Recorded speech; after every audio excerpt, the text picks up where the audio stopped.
welcome. Do you want to introduce yourself? Daniel Bennett. What do you do? That's what you do, yeah.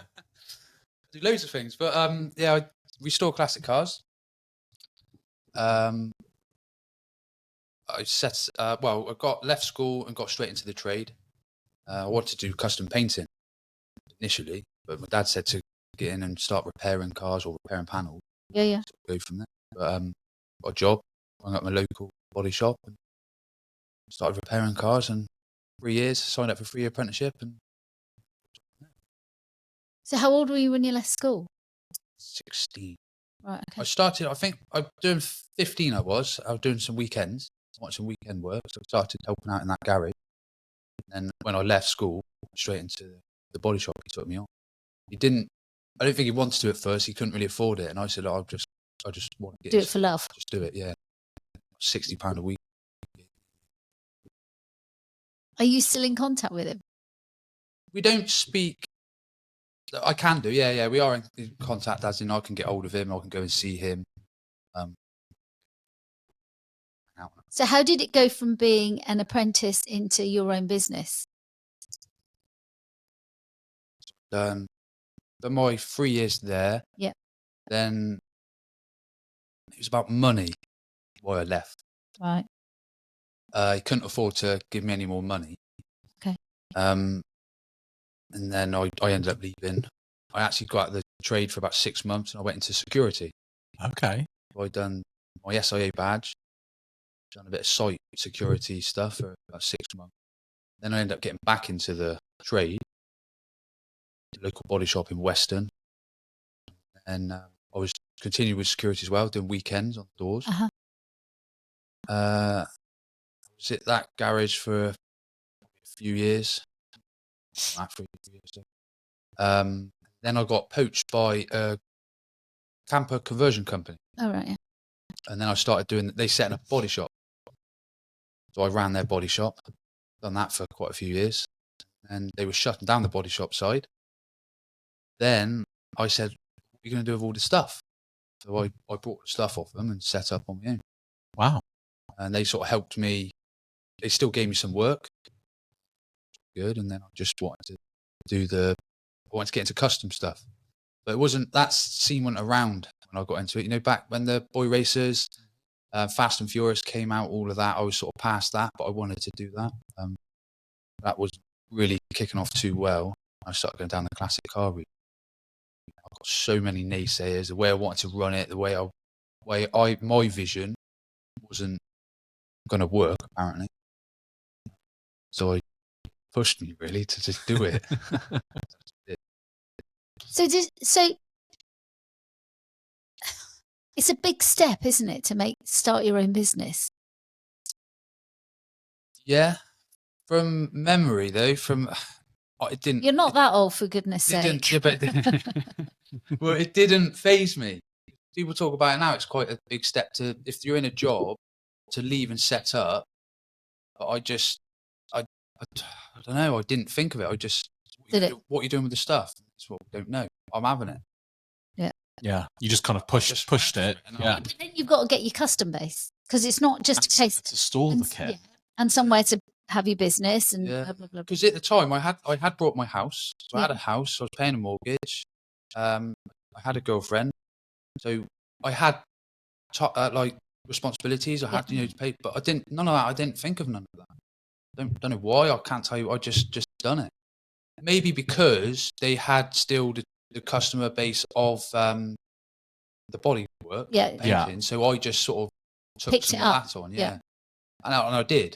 That gave you some security. I suppose because I confidence to do it. Maybe that's what it was. Have you always been in the same place? So where did you actually set yourself up in? In Weston. I only lasted about a year there. Because business rates and bills were very dear. That's in quite a big unit on my own, but there was a lot of rates, a lot of bills. So I was fighting to get relief, and I've asked for sort of just try and help me for a couple of years, get me going. I just constantly hurdle after hurdle after hurdle. I was always looking then for another unit, another place. This place come up at Rington, where I currently am. that was a massive step. I was more nervous about moving, I think, than I was setting up a business, taking that jump, because Really? because it was out of my comfort zone massively. It wasn't in my hometown, I suppose, wasn't in the area. I was, am I going to get the customer base out there? Best thing I ever did was go out there. But it got to a point where I either move or I just shut down. It just wasn't working where I was. And when I moved, I got busier, and then I started to get in the customers that I wanted. Then I started turning away a lot of the work that was coming to me that I didn't want to do. It just went from there. So what do you want to do? What's the custom that you want to do? It's classic cars. Just purely classic. So you don't want to do any of that funny painting that they do on the side of that you lot probably know the name for, but I don't know what it's called. What funny painting? No, you know what? Stop it. You Funny painting. Well, the custom stuff. Yeah, like, yeah. I do. The flames. Flames and metal flake, all that sort of stuff. I still do that, yeah, because I did do a little course after my apprenticeship in that, because that's what I initially wanted to do, airbrushing and stuff.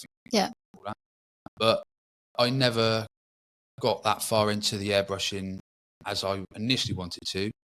But now I think my customer base and when we restore some of these cars, what we get from the customers, I can't explain. It's amazing. Their gratitude, their reaction. It's really, really good feeling to have. And they pay the bills. And they pay the bill. That always helps, doesn't it? Yeah. Whereas if you were doing flames, let's just use it whatever it is. What kind of custom groups that? You know, like customer base is that? Is that people that would be interested? Are people still interested in having that kind of stuff done? They are, but if we couldn't make that work really anymore, I don't think, because there's a lot of artists out there that are very good. They are very good. They're better than what I am. But they're smaller. They've got small little units, and that's all they do day in and day out. Right. Okay. And it's brilliant. It's brilliant what they do, but I don't have the time really and passion for that sort of side of it. It's gone, like I say, gone more. But they're a bit like graffiti artists, aren't they? That's that. There's some fantastic graffiti artists you know, it's just different. And the other thing is as well, a lot of people think you've got to be able to draw to do airbrushing. Yeah, I would have said that. Yeah, well, you don't. There's a few very good airbrush artists I know, and they can't draw. Really? So how do they do it? They got templates, right? Okay. Or you can use a projector to put onto a panel, and then you can sort of sketch it on through that. So you're kind of tracing it, I suppose. But there is one particular guy I know who's not really a drawer, but he picks up an airbrush and he's away. Good. Wow. I don't know. I can draw. I'm not very good. If I think of something, I can imagine something, but I can't put it on paper. I've got to have a reference. I've got to be able to see something. I can draw, but I think that's helped me to do my airbrushing. But you don't have to be able to draw. So how do you switch your kind of mindset from, I don't know if you've had this as well, really, in that sense, that you shift your mindset from this is what I want to do, and then I'm going to end up doing something completely different to what I thought I was going to do in the first place? Because you didn't plan necessarily to do what you're doing for a living when you were a young man. I always wanted to be in IT, sure. Yeah, IT, but not the other stuff. No. I never envisaged doing a podcast with you. Who did? No, that's very true. But yeah, I think it's just kind of what cards that you get dealt almost. You know, it's. I think you come across things, and you know, a bit like what you were saying, Dan. You know, things change. There's more competitors and less customers. If I see an opportunity and I believe in it, I'll go for it. Don't matter what it is. And that's what I've done with other stuff to keep going. But I love being busy, and I don't know. I thrive off it. But my dad does as well. Oh, really? My dad said the same. He thrives off being busy. I suppose. So what are you working on at the moment?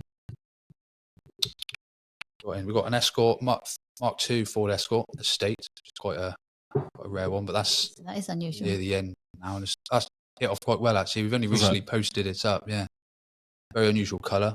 I had a Mark II Ford Escort, and it wasn't an estate. It was electric glue.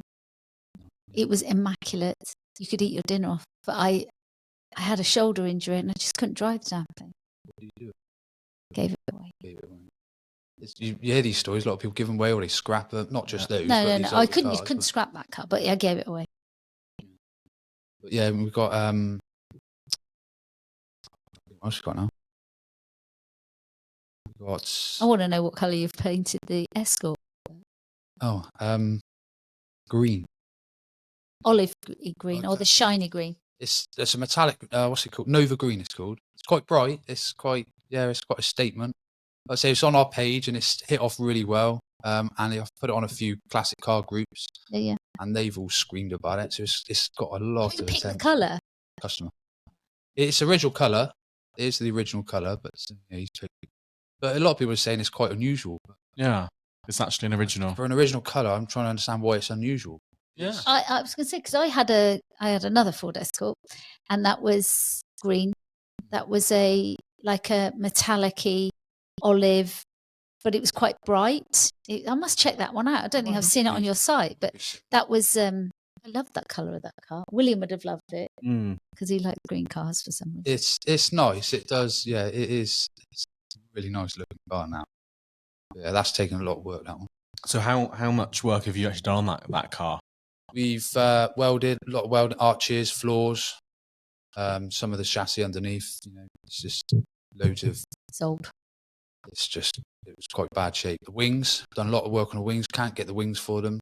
A lot of parts you can't get, so we have had to fabricate them. We fabricate all the parts in house as well, if we can't get hold of any. But yeah, so it's quite a lot of. And do you do all the interior and stuff as well? No, not in house. We sub that out. Yep. Engine work we sub out.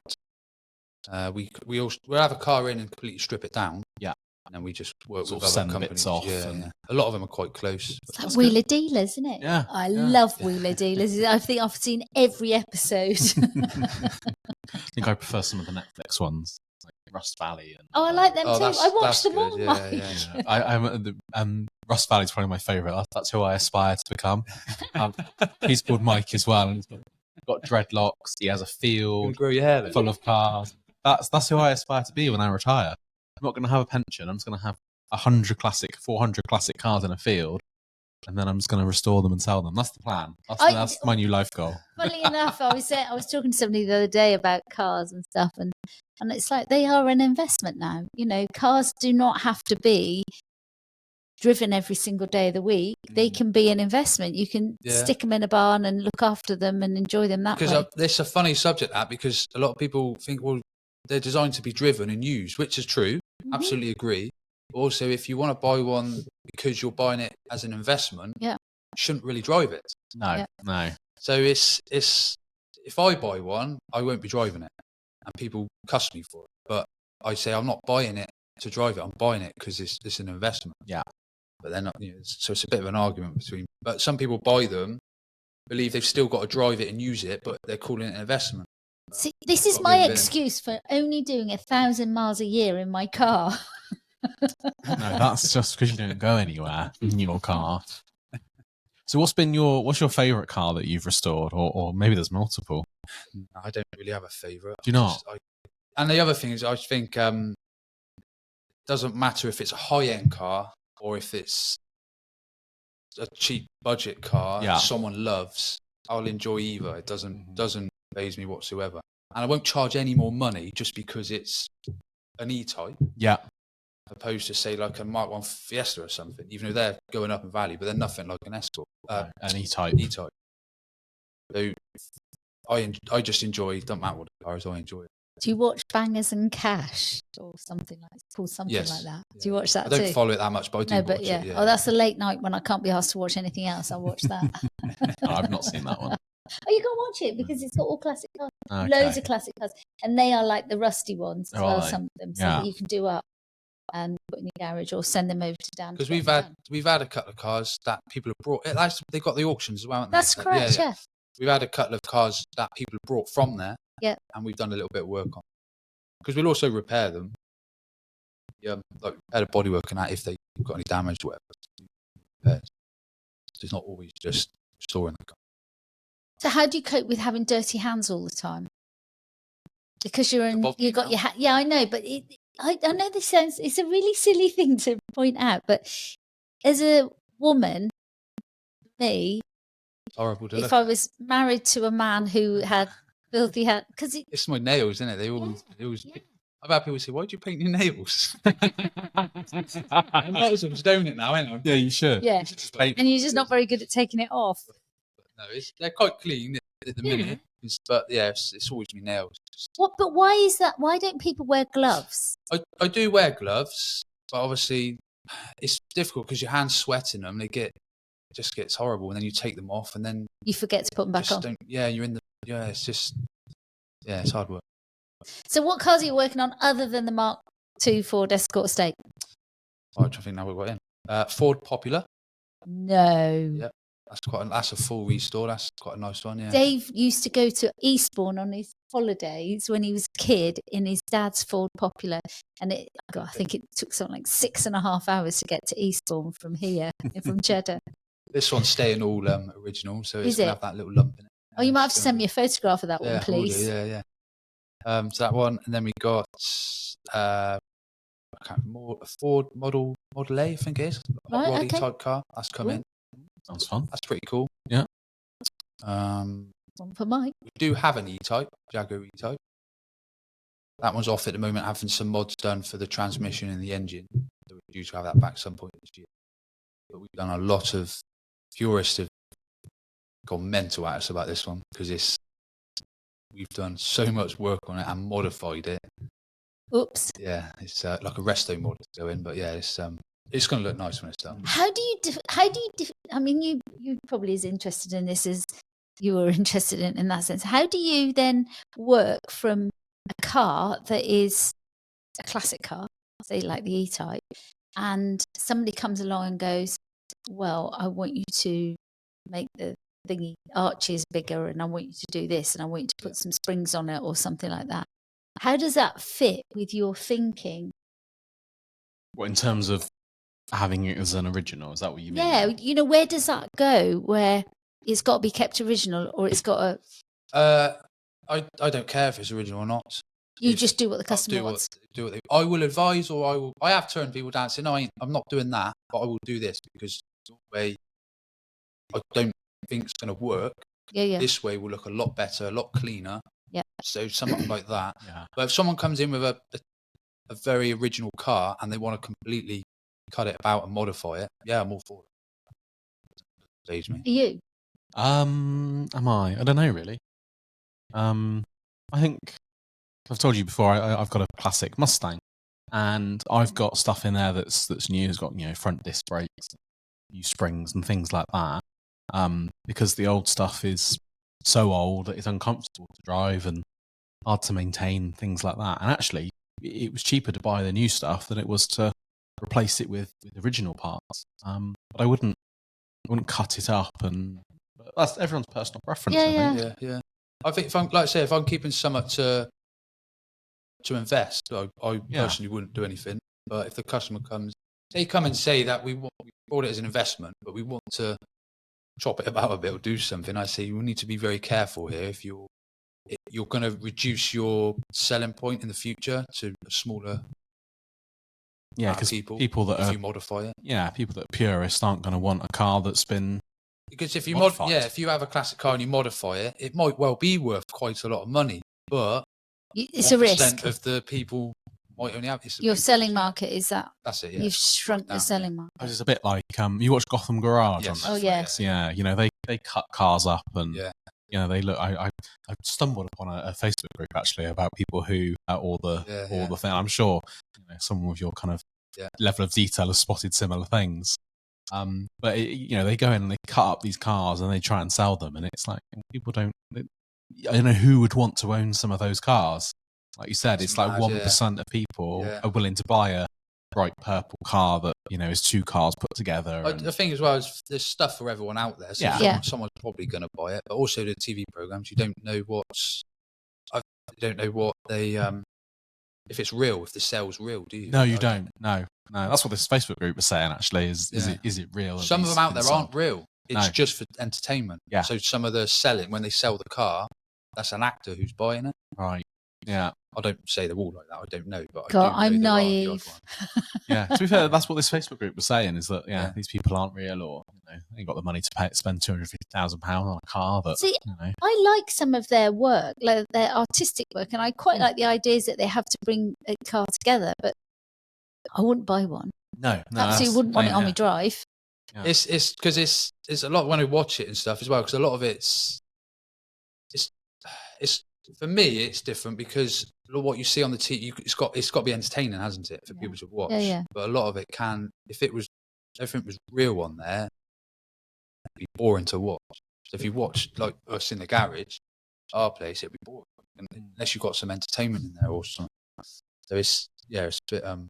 But I love what they do in America. There's quite a big market for it. It's not that big over here. It's harder to. A lot of people like more original. Yeah, I presume. Cutting them Do you generally take customers, cars in and do work? You don't buy classic cars to sell. Yeah, I have. You do? Done. Okay. Not as much, but I have done, and I will do if something comes up and I like the look of it, or I think there's a future with that car. Then yeah, I will. Okay. I've got a Mustang as well. Yep. I've had it for quite a few years now. Have you done much to it? Yeah, I've done all the welding. The bodywork's pretty much there. It's in primer. The engine's been refurbed and it's back in. The underneath's painted, so it's not a million miles away. What colour are you going to paint it? Blue. Gonna go Dark blue, light blue, yeah, dark blue, medium dark blue. It's a Ford colour, but yeah, it's nice blue. But you'd be able to go as twinnies then, won't you? No, what's that? my vision with that is to sell it. Oh, is it? Yes. Yeah. That was always my thing, to sell it, and then I wanted to import a couple. Okay, good idea. That was my plan with that. And what other cars have you bought yourself? Or you want to buy yourself? I tell you, I have not long ago brought a Citroen Saxo. It's the boy racer days, by the sound of it. Which I never had one. It wasn't my thing, but because it's a VTS, so you got the VTR. That's not the one in Gavin Stacey, isn't it? Was that a Citroen Saxo? Yeah, I don't know. I know the program. I haven't watched it, but no, it's they got VTR and a VTS. I always thought the VTR was the top one, but apparently the VTS is. So I brought this. Got a really good price, but they're worth sort of $5,000. Really? What's a VTS, please? I don't actually know what the VTS stands for, but absolutely no idea. The VTS is a 16 valve engine, whereas the VTR is the 8 valve. Otherwise, they're pretty much the same. And the interior and a few little bits different on the car. The VTR is actually a better looking car than the VTR S. So what are you going to do with this one then? Original? Keep it all original. It's all been buoyed up. It's got loud exhaust. It's got air filter on it. It's terrible fast. It's a bit of fun to drive around. Is it? But I'm putting it all back to standard, original, and it's going to go into a garage, and I'm just going to... Oh, really? Just as an investment and see where it is in 20 years' time? Yeah, it cost me £600. I'm just going to just leave it. Wow. That's what we do with that. What else have you got? Me personally? Yeah. That's it, really, apart from I've got an RS5, Audi RS5. That's my little toy. Nice. I don't use that often. But no. I like driving my van. I got a little Vauxhall Astra van. I drive the thing everywhere. You. Honestly, that's a bit like me. I'd be very happy driving around in a VW Caddy. Are you? Yeah, I drive it all the time. Astra van. The thing is, they're cheap to drive. Yeah, that's it. Chuck stuff in it. Not worrying about it. Doesn't matter if you get in. I don't worry about the stuff that's in it. I keep filling it up and leaving it in there. But then you go and buy really nice cars, both of you. Sense. It's not. No, it is weird. That's it. Yeah. I get people say it to me all the time. What are you in? It's not in my van. And they look at me. Why? Yeah. I don't know why. I just get out and I go to my van. Yeah, that makes sense. I have made a bit of a commitment this year to drive my Mustang more. Yeah. That's the plan. I haven't been in it drive yet. it more. You've never seen it. But I've that's seen it have you? online. Oh yeah, you've not seen it in person. But yeah, my plan this year is to drive it more, to get it to a point where it can be driven kind of not daily, but you've got confidence that you can take it. Because when I brought mine, I used to drive it. Did you? Yeah, I just drove it quite often. Yeah, quite fun. Well, they're pretty stable cars. They're massive. Fun as well. Fun. They're not that big. I don't, because I saw the video of you driving it down to Porlock. Yeah. And I thought, I don't even want to take my car down to Porlock. Oh, that's easy. I don't want it to get scratched on the... I mean, if what you should really do with your car is put your car in a garage, because in about 5 years' time, that'll be a classic. You'll be sending it to Dan for work to get it back original. I've had it resprayed already on the front Really? because it had some chips on it, and I wasn't happy about it.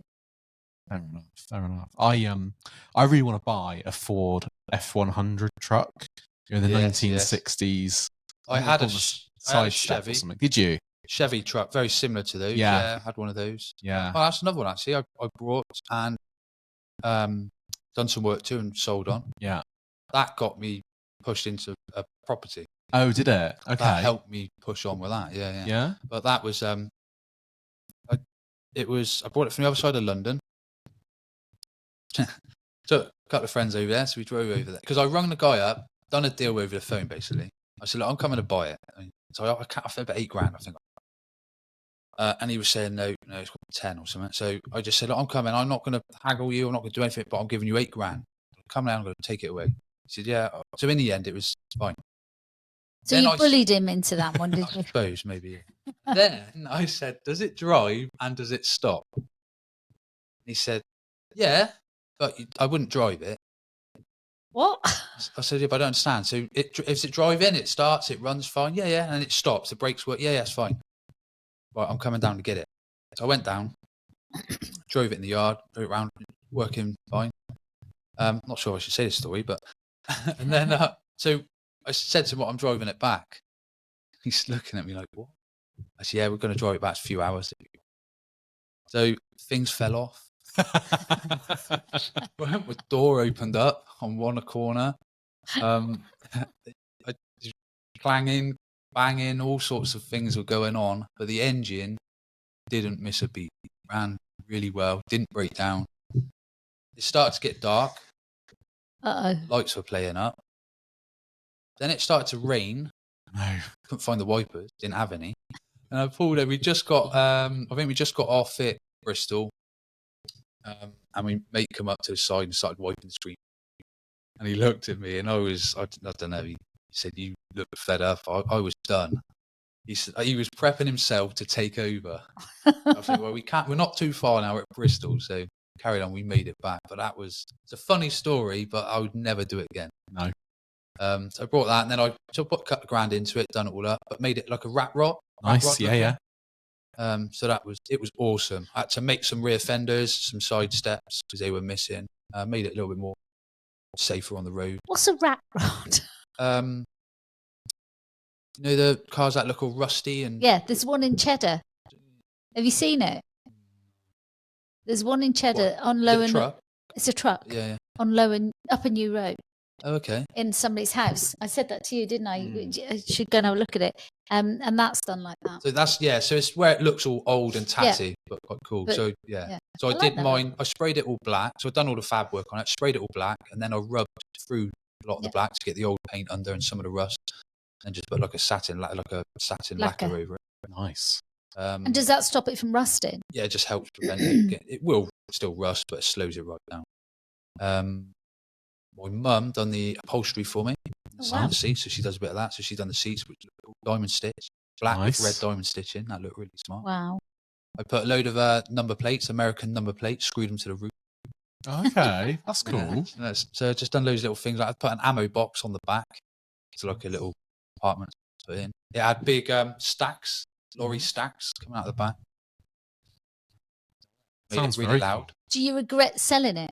Is there any cars you have regretted selling? I do. I missed that thing. Yeah, that was awesome. But I put it up for strong money, and the first person come forward. That's good. So I let it go, and it helped me with other things. Yeah. But I do love that truck. I still do. It was on air ride as well. Oh, was it? And it had an air horn. Oh, did it? That's cool. Oh, that was loud. Yeah, it was. Yeah. So what does air ride? Like air ride as in air suspension, so you can drop. Okay, you drop it up and down. Yeah. And the air horn was like a train horn. Yeah. I'd love a truck like that. I think that'd be really cool. You better look out for one for us. Look all right, that's your job. I don't know if I can afford it though. There's quite a lot. I think Dan's expensive. There's quite a lot online, these trucks. Is there? I haven't looked yet. Type in like American truck on eBay. There's quite a few about. They vary like 20, 30 grand. Yeah. They I used to have So, because I'm old, I had a Mini Mark. I don't know. It was one of the first ones that came out, and I was on the motorway on the M4 driving down to Bristol, and every time it started raining, it's not a good thing with a Mini because, as you all know, Minis conk out in the rain. So I had to sit underneath a bridge until the water allowed the whatever it was that underneath was getting wet, and then carry on. And then the flipping windscreen wipers stopped working just then. And I've got my arm out of the window like this. It's funny. And then I had I had a Renault something or other. This was with my previous life. And it was stuck together with biscuit tin on the floor. Well, I couldn't afford to change it, so I just whacked biscuit tin because I had a hole. It's crazy what you do, isn't it? It's funny though what you do with your cars, isn't it? You think about, like, you wouldn't think about living like that, would you? No, but you sort of. Would you? You just do, I suppose, don't you? It's a bit like my children. They move into their houses and they've all got TVs and sofas and it's all nice furniture. Well, when I moved into my house, I had a crappy second-hand. You can laugh now because of what I'm going to do next door. Crappy second-hand furniture and various other bits and pieces. I couldn't afford a TV. I don't care. I don't have a lot of stuff. I just don't. I'm busy out and about doing things. You don't spend a lot of time. I don't spend a lot of time at home doing stuff. But I don't. Yeah, I don't. All I've got a TV, sofa. The bedroom's literally just a bed. There's nothing else in it. It's just typical boy, really. But yeah, but you're a man now, Dan. Yeah, I'm a boy. Yeah, when do you? As long as you're happy. Yeah. Like the other day, you're a man, not a boy. I'm a boy.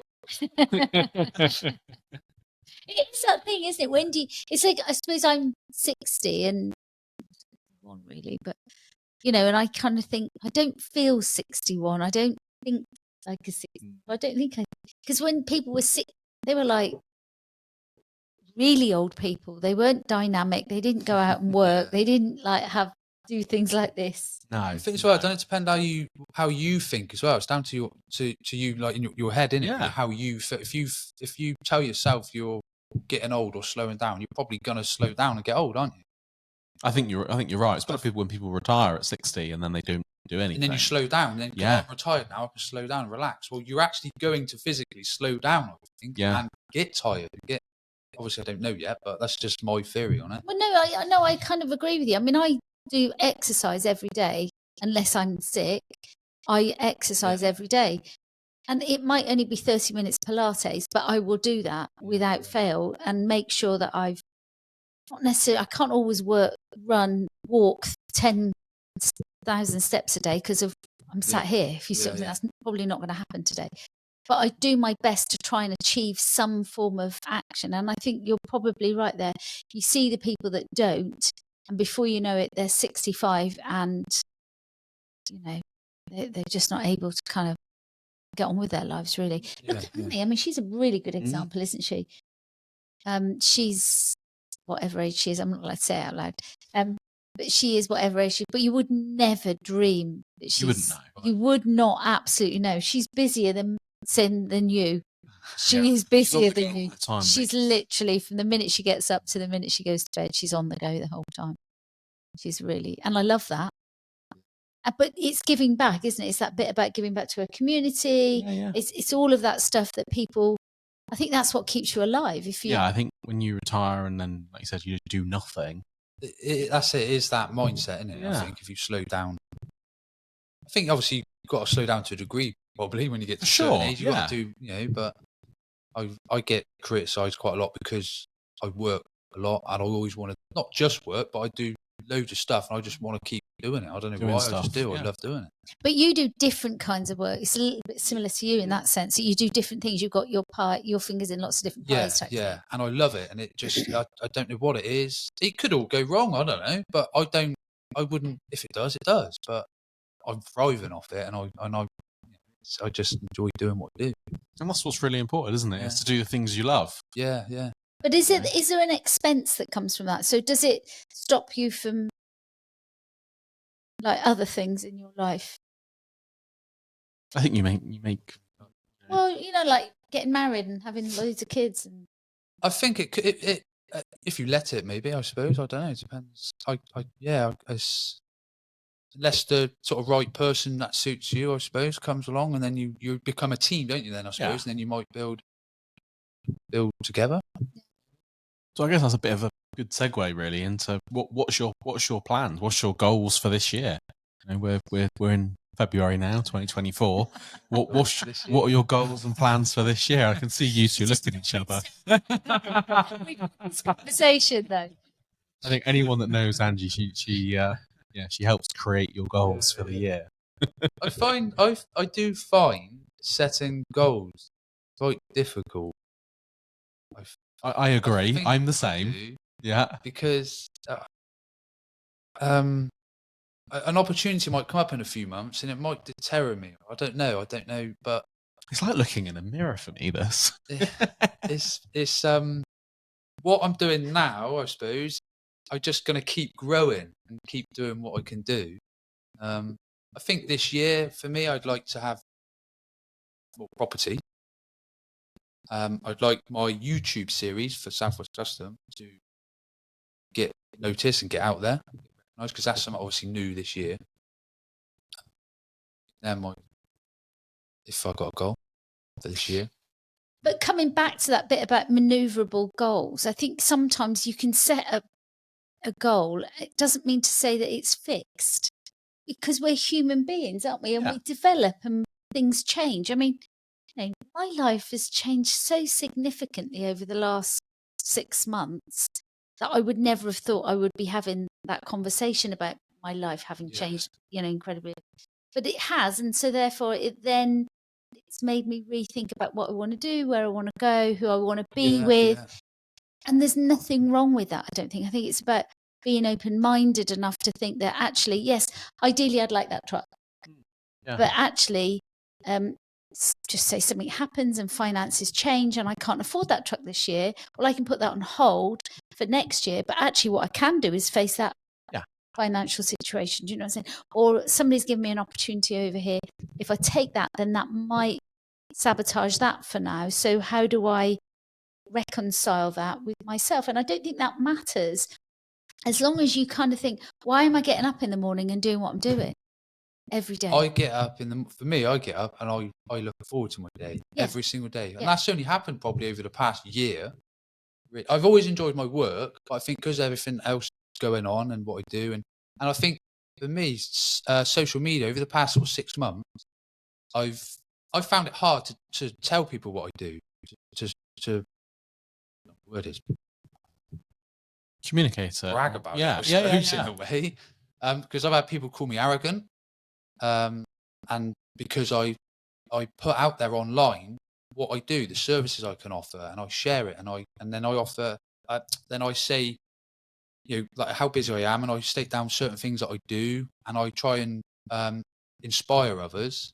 And the past 6 months, I've been doing more of it online, and I'll tell you what, some of the messages I've had are amazing. Wow, okay, how I've actually inspired some people. I've inspired one person to set up their own business on the back end of following me.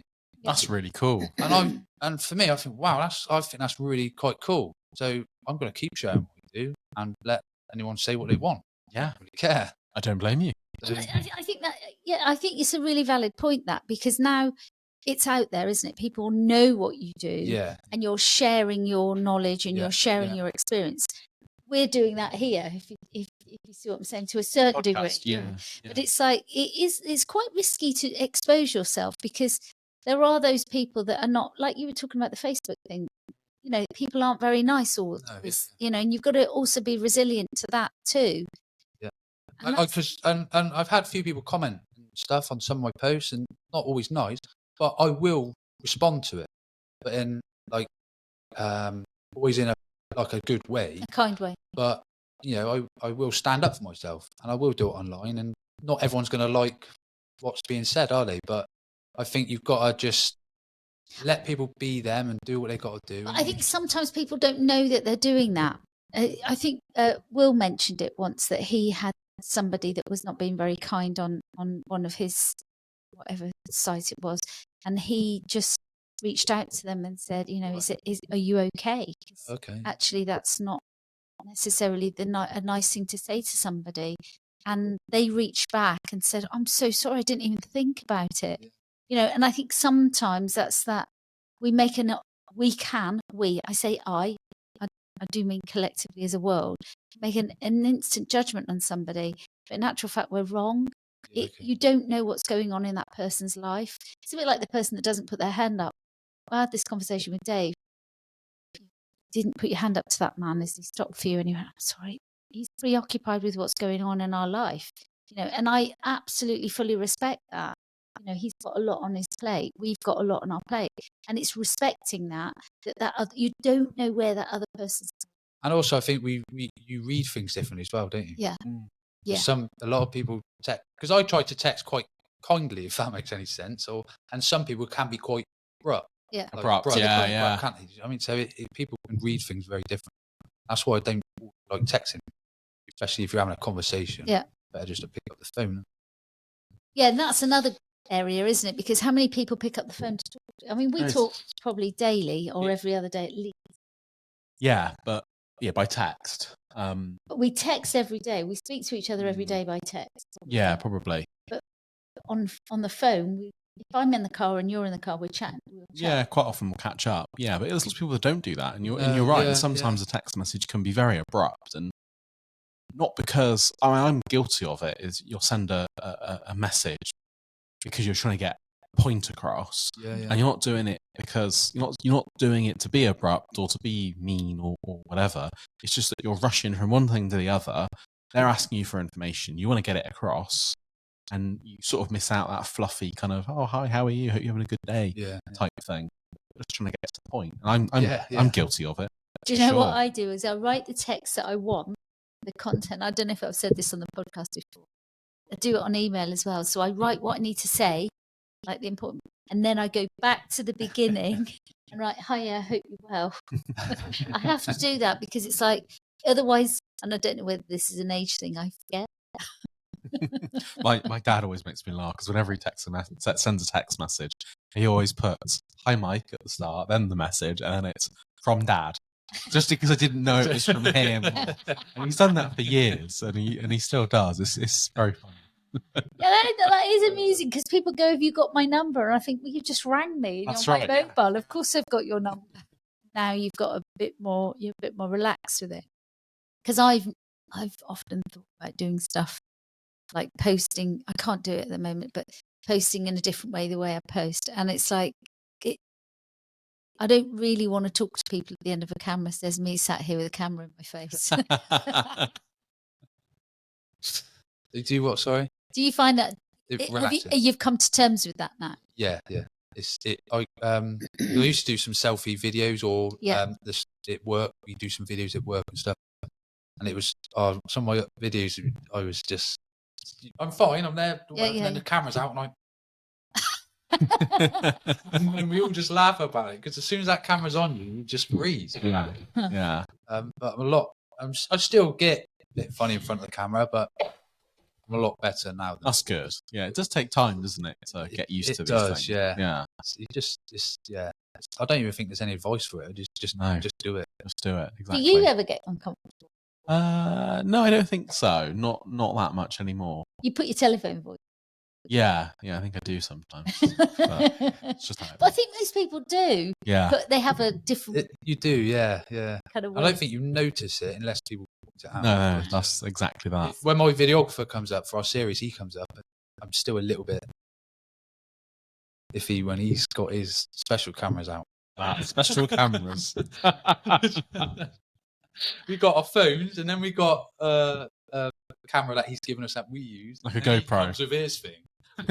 There's a whole new level then. I love it really in that sense. I'm not overly keen on social media in the sense of I post every day and I make myself post every day. But I don't follow. I follow some people because I'm really interested in what they're doing. But I don't always like what I see. So I find it's different when you do LinkedIn because it's professionals on there that are asking for a professional opinion, and it feels more comfortable to be able to say something than it does if you see something on social media.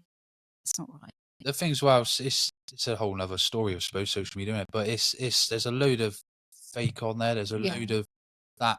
It's messed us up, really, in a way. I see it as it's so many people look at what selfies that people put up, or holidays, or whatever they put up, and they think like their life's rubbish because they're I'm not a failure. doing what they're doing. Yeah. Which is it's just wrong. It's I don't know so why common people now, think though, like isn't that, it? but Yeah, it's like people comparing themselves with others. Yeah, that's it. Yeah.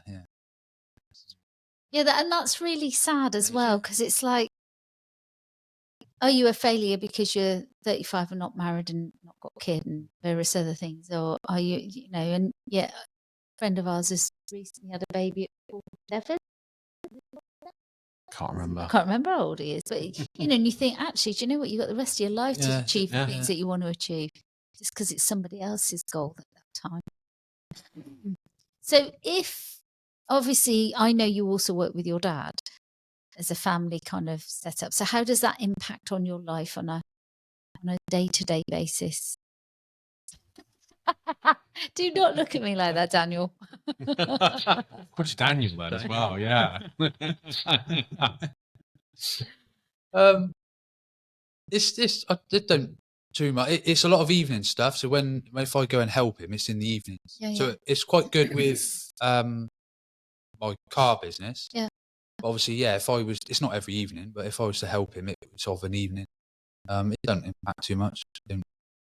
But is it nice to be able to work with your family? Yeah, because me and my dad gets on. Yeah, we get on. We can have a laugh. We got a good relationship. I got a good relationship with all my family. I'm lucky to have that, I suppose. Some people don't, but yeah, we get on really well. So have you got siblings as well? I've got a sister. She's married with 2 kids. And lives locally? Wales. Yeah. Who does she support when the rugby's playing? Does she support England or Wales? No. You need to tell me that. You need to find that. Well, her bloke's obviously Welsh follower. But yeah, I don't know who she supports. It's an interesting scenario, isn't it? Dave's going to the rugby. He's going to watch Italy and Wales. He doesn't. He's going with his mate that he played rugby with. Did play rugby with. And who are you going to support? Because they never support the Welsh ever. She'll just cheer everyone on. She's just there screaming and shouting at everyone. I don't know where she's standing on the sideline, but she'll just cheer everyone. It's a difficult one, isn't it? If you pass, who do you support? Well, I was born in Wales, so no. But why were you born in Wales? Just where I was born. Yeah, but did your parents live there? They lived in Wales for a bit, yeah, and then moved to Gloucester. No. It mainly to do with Dad's work. Dad worked, moved around a lot all over the country. I did not know that about you. So where were you born in Wales? In Newport. Where were you born? Western. My mum was born in Western. I was born in the Midlands. So yeah. Small world, isn't it? Really, it is. Yeah. That's it. Yeah. What's really funny? I think I know this story correctly, but my grandparents, my great aunt and uncle, they had they were living in the Midlands, and they had a neighbour. And the neighbour was moving to Western. And my grandparents, so their brother and sister-in-law, were also moving to Western, and they ended up becoming neighbours. No. So my great aunt and uncle are friends with my grandparents' neighbours, and they've been neighbours for I think it's 31 years now. But yeah, what a small world. It is, isn't it? It really is. I think I've got that story right. I remember somebody that was on the top of the middle of a mountain in the middle of nowhere that lives in Cheddar, and bumped into this couple and said, "Do you know Dave Clark?" And they went, "Yes, I do." Dave and Angie, that's right. Oh, they're friends of ours. I know who it was that told us the story. But it is, the world is a tiny little place. I come across someone the other week at a networking event, and we got chatting. It turns out I know his missus. not that well, but Yeah. I know her, and he's from Essex. So he's moved down here. Oh wow. His missus is local. I don't know how long they've been together though, but it's funny how you. So where do you network, and how do you network? How does that work for you? I got a few Facebook groups. Yeah. I'm on, and then I'm in with them, and then they just post up events, and then I'll just go to certain. So ones. those car events or business events? Business events, car events as well. Now and then, both. but a bit of both really. I'm trying to get more into sort of like business ones because that then obviously is broader your thing. I think. Horizons. With the hope to do what? I don't know, just whenever you meet, Right. you come across you really. No, it's Might very be true. another idea. Yeah. Come up. Yeah, but you can't cut yourself off. I mean, you know, I do a lot, and sometimes I wish I could replicate who I am. I have another one of me on the side. I know you lot would be dreading that, but so that I could do more. There's almost not enough hours in the day sometimes to be able to do what I'd You've like got to 24 hours, haven't you? do. Yeah. I put a post up about this 24 hours. People hate me. I swear they do. But I can't remember exactly. But I put this post up, and if you see it and read it right, you can do quite a lot really, and still have your 7 to 8 hours of sleep. Yeah. Still get a bit of time for rest, and you can still do so much. Absolutely. But people sort of get up whenever they get up and laze around. They can lie in for hours and hours. As soon as I wake, I've got to get up. What time do you wake? Same. What time do you wake up? 6-ish, 6:15. What time do you? About 7-ish. Sometimes. It's not a competition.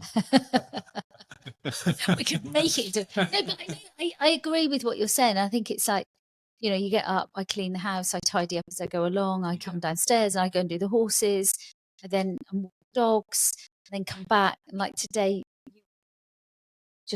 just after, were you here when I got back? Or no, you weren't. I was here, and then you turned up, and then it's straight into podcast, and we'd be doing that all day, and then I've got dinner tonight with, and it goes on and on and on. But I think, well, why would you waste a day? Well, yeah, this is it. And obviously, I understand everyone's got to rest, you've got to have time out, but I'll rest when I need it. Yeah.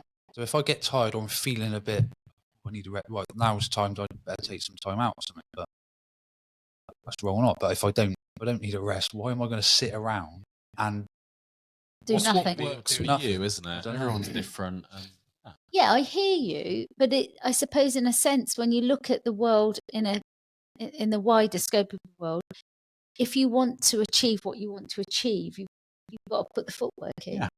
And if you don't put the footwork in, it's a bit like, you know, if you're psychologically struggling and you need some support, if you don't it's not just about sitting opposite somebody and talking. No. You've got to make the changes when you leave that room. Yeah. Very often people don't want to make that. They just think going to counselling is going to resolve it all. Well, it's not. No, of course. There's a book I've just finished reading, Arnold Schwarzenegger. I can't remember the title of it now, but it's Is that the title of it? just that I do, isn't it? Just find that it's his newest one out. But he's all about hard work, and because they're sort of inspired me, him and Sylvester Stallone, from a young age. But he's very much work. Yeah. Hard work will get you places, and that's sort of what's inspired me to work hard. I remember quite a few years ago, 30-something years ago, 40 years ago, I was homeless. I had absolutely nothing, apart from 2 beautiful kids. And it was like I had to make a choice as to whether or not I do something about my life or I stay where I am on a path, which would mean that I would end up probably losing my children, etc., etc., etc. And it was like, and the song that came up on the radio, and I remember it vividly, was "When the going gets tough, the tough get going." And that is I've got it on the single in my office, because just to remind myself that, you know, things are tough. You still got to get off your rusty dusty, do something about it. And it is, I suppose, it is about us as an individual. In it is whatever situation you're in, it only lasts as long as you let yourself make it last. As long as you tell yourself. So if you, I disagree with that in a sense, because I think psychologically some things stay there for a long time. right, okay, yeah. Physically, you can make changes. Sometimes you need help to make those changes. But it's just about asking for that help. And that's the other thing. No one asks, do they? Or some people Or a lot do. of people don't ask, do they? Or they don't feel that they've got the right to ask. Right to ask. Well, yeah, because if you've not got confidence, then do you feel that you... Or are they shamed in themselves? Yeah. That's the thing, I suppose, yeah. If you've had a wonderful upbringing where everything's wonderful and everything, and your parents have encouraged you and you've had all of that, then great, you've got the opportunity, you've got the confidence to do that. But a lot of people haven't had that, or they've been. They've had because I've had very bad depression. I've had very bad time in my 20s. So that's down to me letting myself stay depressed, I suppose. Is it? I think so. For me, I think, because I didn't like my 20s. I didn't enjoy my 20s. So why were you depressed? What was it about life that made you depressed? I couldn't tell you. I couldn't. It was just a big. I was into the gym, doing the gym a lot, and I suppose in your early 20s you always want to get big, go to the gym, and all, and that was a massive thing on my list. I'll go to work and I've got to go to the gym every day, and I suppose it's when you don't go, or I didn't eat the right foods, I beat myself up. And it's just a massive tail end effect. And I took steroids, so I reckon that I wouldn't admit it at the time. No, definitely not. I would bite anyone's head off, really, and argue it. That it's just rubbish. But I didn't abuse it. I took it in a certain way. But now, when I look back at my early 20s, I definitely give advice. Never take it. Anyone's ever doing it or whatever, and I'd always be there to speak to them about it. So I had good experience in that. But that for me is what done it. Yeah. Caused my depression. It's a bit like smoking dope, isn't it? People think it's absolutely not doing you any harm at all. Yeah. I think everything does. Yeah. Yeah. It's that whole sector of, if you put something into your body, the chances are it's going to affect you in some way. You're putting something in your body, it shouldn't be there, It should it? Shouldn't be there. That's right. And I think a lot of a young lad that I knew who became very violent on steroids, and it's like, he was probably one of the most placid people I've ever met when he wasn't on steroids. Yeah. But then, sadly, it just took over. I think for me, it made me more depressed, messed with my head really more than anything else. It's it's not. No. Absolutely not. So how do you combat that in today's world, if you see what I'm saying? I know you still go to the gym, because we had a laugh about it the other day. I didn't know he was a gym person, and I think he was offended the fact that I hadn't noticed. I don't notice things like that. It's not so. I hide myself. And that's the thing. I always hide myself as well. And I don't try not to show it on. Don't know what. What did you say before that?